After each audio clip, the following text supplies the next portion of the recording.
Hello friends, आपका स्वागत है आपके YouTube चैनल ज्ञान विज्ञान में। मैं हूं विशाल कुमार महतो। आज का क्लास हम लोग का टॉपिक है एसिड, बेस एंड सॉल्ट।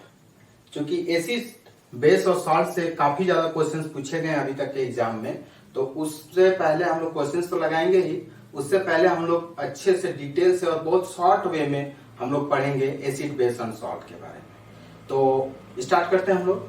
तो डेफिनेशन ये है कि एसिड, ठीक है, तो एसिड जिसको हम लोग बोलते हैं आम्ल, ठीक है। तो आम्ल जो है एक रासायनिक यौगिक है जो पानी में घुलकर, मीन्स जल में घुलकर वो H+ आयन देता है, ठीक है। तो इसको हम लोग ऐसे कर सकते हैं कि H+ आयन जो दे रहा है वो कहां दे रहा है, वाटर में, वो एसिड होगा। और इसका जो pH वैल्यू होगा ना वो 7 से कम होगा, ठीक है। एक एग्जांपल उसका ले लेते हैं एसिड का, एसिटिक एसिड, सल्फ्यूरिक एसिड। और भी बहुत सारे एग्जांपल है, तो हम लोग और क्लासेस में जैसे जैसे ये डील करते जाएंगे हम लोग को और अच्छा से इसका बारे में आइडिया आते जाएगा। हम लोग बेस देखते हैं। बेस जो है उसको हम लोग बोलते हैं क्षारीय। अब क्षारीय में जो होता है ये भी एक रासायनिक यौगिक है जो जल में घुलकर OH- आयन देता है, ठीक है। ये एसिड क्या दे रहा था, H+ आयन, और बेस क्या देगा, OH- आयन, ओके। और इसका जो pH वैल्यू होता है वो 7 से अधिक होता है। इसके एग्जांपल हम लोग देखते हैं caustic soda, baking soda, etc।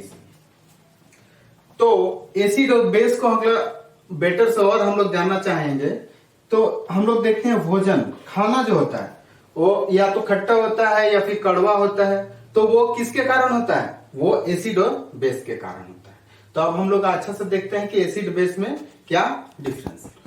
तो डेफिनेशन में हम लोगों ने देखा कि जो एसिड है वो वाटर के साथ घुल के H+ आयन देता है और बेस जो है OH- आयन देता है।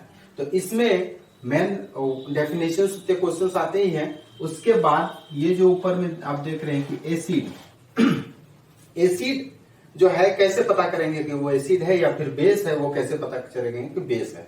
तो उसके लिए हम लोग दो तरह के इंडिकेटर का यूज करते हैं, एक नेचुरल इंडिकेटर और एक सिंथेटिक इंडिकेटर। तो नेचुरल इंडिकेटर में अगर हम लोग यूज करें, नेचुरल इंडिकेटर में आप लोग लिटमस सॉल्यूशन जो होता है उसका हम लोग यूज करते हैं। एक्चुअली ये क्या होता है, लिटमस वो होता है पर्पल डाई, जिसको हम लोग बैगनी बोल सकते हैं, और ये एक्सट्रैक्ट होता है लाइकेन से। लाइकेन क्या है, लाइकेन क्या है, एल्गी और ईस्ट का कॉम्बिनेशन फॉर्म में होता है, जिसको हम लोग लाइकेन बोलते हैं।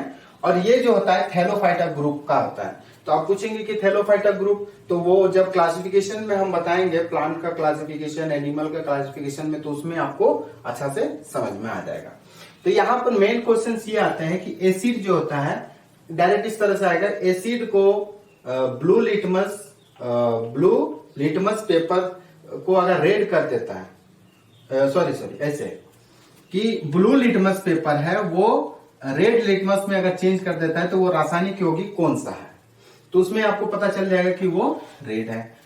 फिर बेस जो होता है लिटमस, जो रेड कलर का लिटमस सॉल्यूशन होता है उसको ब्लू कर देता है, ठीक है। तो इसको हम लोग इस तरह से भी याद कर सकते हैं कि जैसे यहां पर देखिए B फॉर बेस और B फॉर ब्लू, ऐसे भी याद कर सकते हैं, B फॉर ब्लू और B फॉर बेस। तो लिटमस पेपर डालेंगे तो वो ब्लू कलर कर देगा। यहां पर क्या है, एसिड, एसिड में देखिएगा ये ब्लू को रेड कर देता है, मींस का रेड का हम लोग जानते हैं खतरा से डिनोट करते हैं। तो खतरा से एसिड काफी खतरा वाला चीज है, अगर शरीर में पड़ जाए तो वो क्या करेगा, छेद कर सकता है। तो इस तरह से हम लोग याद कर सकते हैं। तो लिटमस जो होता है नेचुरल इंडिकेटर है, पर्पल डाई है और लेकिन से एक्सट्रैक्ट किया जाता है। तो हम लोग इसको एक नेचुरल इंडिकेटर, हल्दी को भी हम लोग नेचुरल इंडिकेटर के तौर पे देख सकते हैं। इसमें क्या होता है, जब कोई एक सफेद कपड़ा है, श्वेत कपड़ा है, उसमें सब्जी का अगर धब्बा चल गया तो सब्जी का जैसे उसको हम लोग क्या करते हैं, साबुन से उसको धोते हैं। तो साबुन क्या होता है, उसका नेचर क्या होता है, वो बेसिक होता है। जैसे हम लोग धोते हैं तो धब्बा जो रहता है, धब्बा जो येलोइश कलर का देखता है वो हो जाता है भूरा लाल कलर का, ठीक है। तो इससे यह भी पता चलता है कि हल्दी भी एक नेचुरल इंडिकेटर का काम करता है। तो हम लोग जो होता है और भी सिंथेटिक इंडिकेटर, मतलब संश्लेषित सूचक के तौर पे हम लोग कर सकते हैं मिथाइल ऑरेंज या फिर फिनाइल पैंथेलिन। ये दो इंडिकेटर का हम लोग यूज कर सकते हैं। तो एसिड और बेस में अगर हम लोग क्या करते हैं, डिफरेंस अगर करते हैं, तो इसमें सारा कुछ जो भी हम लोग अभी डील किए उसके बारे में आपको सारा दिख जाएगा। क्या है इसका जो टेस्ट होता है, सोर टेस्ट होता है, जिसको हम लोग खट्टा बोलते हैं।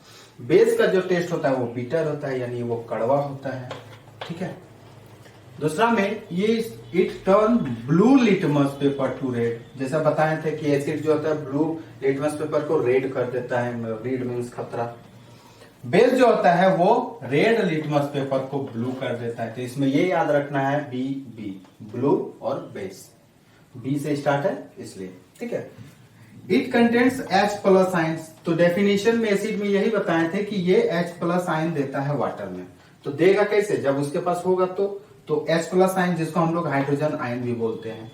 बेस में देखते हैं it contains OH minus ion, जिसको हम लोग बोलते हैं हाइड्रोक्सिल आयन। ठीक है। अब देखते हैं इट डजंट फील सोपी टू टच, मीन्स कि जब इसको हम लोग छूते हैं तो साबुन की तरह से वो फील नहीं होता है, लेकिन जब बेस को फील टच करते हैं तो हम लोग का क्या होगा, साबुन की तरह का फील होगा। तो एसिड और बेस का अगर एग्जांपल दे तो एसिड में हम लोग लिख सकते हैं कर्ड, कर्ड है।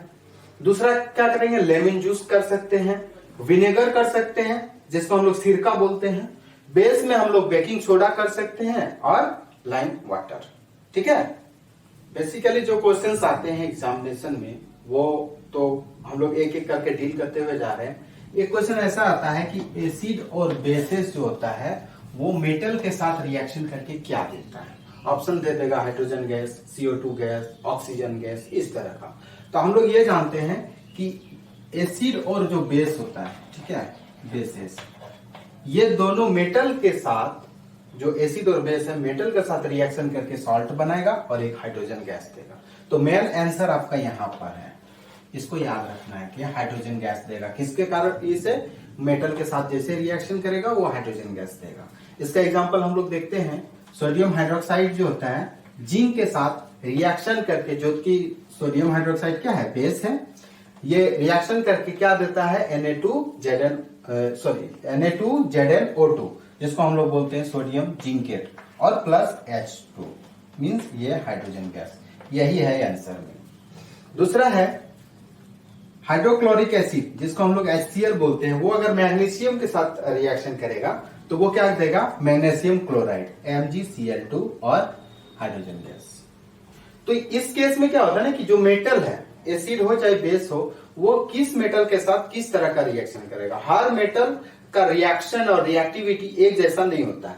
जैसे अगर हम लोग देखें पोटेशियम, तो पोटेशियम का जो रिएक्शन करने का प्रॉपर्टी होता है ये कुछ ज्यादा होता है। उससे कम थोड़ा सोडियम का होगा, उससे थोड़ा कम क्या होगा, कैल्शियम का होगा, उससे कम मैग्नीशियम का होगा, फिर एल्युमिनियम, फिर जिंक, फिर आयरन, फिर एसएन, फिर लेड, फिर कॉपर, फिर गोल्ड, फिर प्लेटिनम।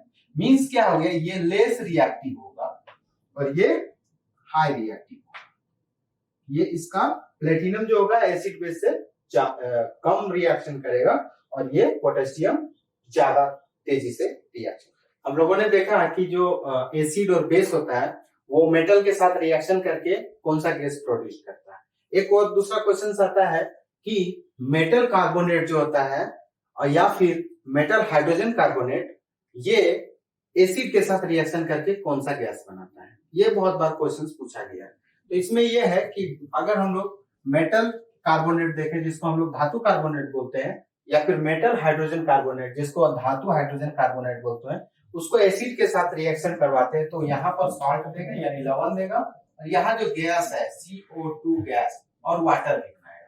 ठीक है। तो यहाँ पर ये आपका उस टाइम आंसर होगा कि मेटल कार्बोनेट जो है एसिड के साथ रिएक्शन करके क्या बनाता है। तो इसके एग्जांपल है Na2CO3, जिसको हम लोग सोडियम कार्बोनेट बोलते हैं, वो HCl के साथ रिएक्शन करके क्या बताता है, ये सॉल्ट बनाता है। NaCl आप जान रहे हैं, सोडियम क्लोराइड, और ये वाटर भी बनाएगा और ये CO2 गैस बनाएगा। दूसरा अगर एग्जांपल ले हम लोग सोडियम हाइड्रोजन कार्बोनेट यानी मेटल हाइड्रोजन कार्बोनेट का, क्योंकि ये मेटल कार्बोनेट था, ये मेटल हाइड्रोजन कार्बोनेट है, वो उसी के तरह HCl के साथ रिएक्शन करवाएंगे तो सेम रिएक्शन देगा और प्रोडक्ट भी सेम देगा। तो यहाँ पर CO2 गैस निकल। अब हम लोग देखते हैं कि एसिड और बेस एक साथ रिएक्शन करके क्या प्रोडक्ट देता है। तो एसिड और बेस रिएक्शन करके मेनली देता है सॉल्ट, ठीक है, और वाटर। ये काफी बार पूछा गया है कि अम्ल क्षारीय दोनों मिल के क्या बनाएगा, ये लवण बनाएगा। ये अम्ल हो गया और ये क्षार हो गया, ठीक है, और प्लस यहाँ पर जल भी बनाता है, ये मोस्ट IMP है, ठीक है। तो इसका एग्जांपल हम लोग देख सकते हैं NaOH सोडियम हाइड्रोक्साइड जो होता है HCl के साथ रिएक्शन करके NaCl बनाता है, जिसको हम लोग सॉल्ट बोलते हैं, कॉमन सॉल्ट, जैसे सोडियम क्लोराइड और वाटर देता है। और इस तरह का जो रिएक्शन होता है, जो एसिड और बेस एक साथ रिएक्शन करके सॉल्ट और वाटर देता है, इस तरह के रिएक्शन को हम लोग बोलते हैं न्यूट्रलाइजेशन रिएक्शन या फिर उदासीनीकरण रिएक्शन। तो हम लोगों ने 3 तरह का देखा कि मेटल जो होता है एसिड के साथ क्या रिएक्शन करता है, एसिड फिर या फिर बेस के साथ रिएक्शन करके क्या बनाता है, फिर मेटल कार्बोनेट या फिर मेटल हाइड्रोजन कार्बोनेट एसिड के साथ रिएक्शन करके क्या बनाता है, और फिर हम लोग देखा एसिड और बेस जो रिएक्शन करके क्या बनाता है। अभी 3 और एक है, उसको भी हम लोग देखते हैं। अब हम लोग देखते हैं कि मेटल ऑक्साइड जो होता है एसिड के साथ रिएक्शन करके क्या बनाता है। तो metal oxide actually reaction acid के साथ रिएक्शन करके वो भी क्या बनाता है, सॉल्ट बनाता है, यानी लवण बनाता है और जल बनाता है। मैक्सिमम केस में आप देख रहे होंगे कि लवण बना रहा है और वाटर भी बना रहा है। तो किसी केस में क्या हो रहा है कि हाइड्रोजन गैस निकलता है, किसी में CO2 गैस निकलता है। तो उसको एकदम याद रखना कि किस केस में क्या हो रहा है। तो एग्जाम्पल में हम लोग देखें Na2O, ये क्या है, मेटल ऑक्साइड है। मेटल ऑक्साइड जो है वाटर के साथ रिएक्शन करके क्या बनाएगा, मेटल हाइड्रोक्साइड। ये क्या है, मेटल हाइड्रोक्साइड। तो हम लोगों ने क्योंकि एसिड जो है, एसिड जो भी हम रिएक्शन करेंगे उसमें वाटर का तो रहेगा कंटेंट, तो पहले वो वाटर के साथ रिएक्शन करेगा और वाटर के साथ रिएक्शन करके मेटल हाइड्रोक्साइड बनाएगा। वही फिर मेटल हाइड्रोक्साइड जो एसिड प्रेजेंट रहेगा उसके साथ रिएक्शन करके सॉल्ट और फिर वाटर दिया। तो यहाँ पर 2 तरह का रिएक्शन एक साथ ही चलेगा कि पहले मेटल हाइड्रोक्साइड बनाएगा, फिर मेटल हाइड्रोक्साइड फिर एसिड के साथ रिएक्शन करके ये आपका सॉल्ट और वाटर